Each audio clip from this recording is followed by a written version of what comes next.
इसी का परिणाम था जब पूरे बंगाल को भारत से अलग करने की साजिश हो रही थी, तब अलग पश्चिम बंगाल बनाकर उन मंसूबों को कामयाब नहीं होने दिया गया।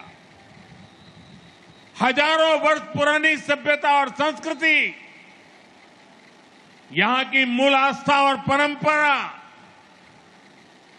तब अनेक संघर्षों के बाद बच गए थे।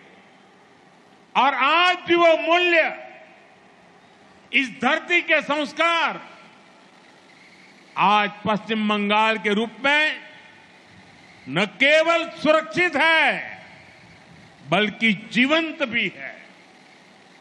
इसलिए पश्चिम बंग दिवस के रूप में हम केवल एक तारीख को याद नहीं कर रहे हैं, हम पूरे इतिहास को याद कर रहे हैं। हम हजारों साल पुरानी बंगाल की विरासत को नमन कर रहे हैं। साथियों, आज की पीढ़ी को हमें बार बार पश्चिम बंग दिवस की अहमियत बताने की जरूरत है। उस दौरान क्या हो रहा था, ये युवा पीढ़ी को जानना जरूरी है। जब पूरे बंगाल को पाकिस्तान का हिस्सा बनाए जाने की कोशिशें हो रही थी, तो कांग्रेस उन षड्यंत्रकारियों के सामने घुटने टेके पड़ी थी।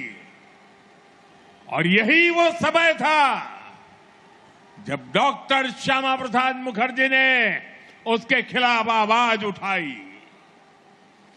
अप्रैल 1947 में उन्होंने ऐतिहासिक रिजोल्यूशन पास कराया। उन्होंने घोषणा की, पूरा बंगाल पाकिस्तान का हिस्सा नहीं बनेगा। इसके लिए बंगाली हिंदू होमलैंड मूवमेंट शुरू किया गया। डॉक्टर श्यामा प्रसाद मुखर्जी इसका नेतृत्व कर रहे थे।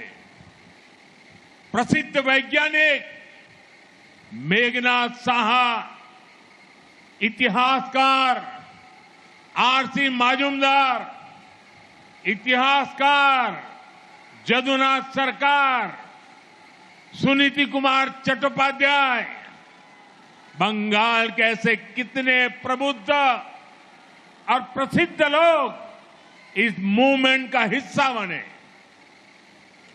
जीडी बिरला जैसे उद्यमियों ने इसे आगे बढ़ाया।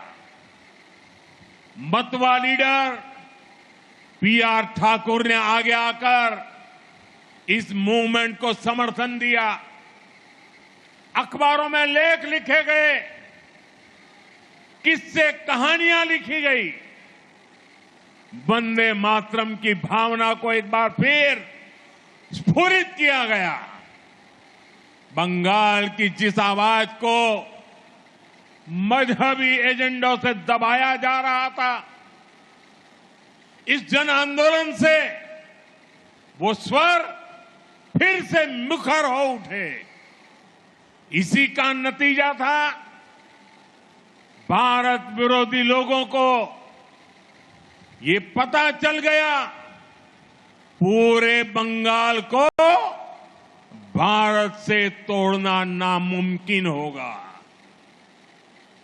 और पश्चिम बंगाल के रूप में ये हिस्सा मां भारती के साथ रह गया।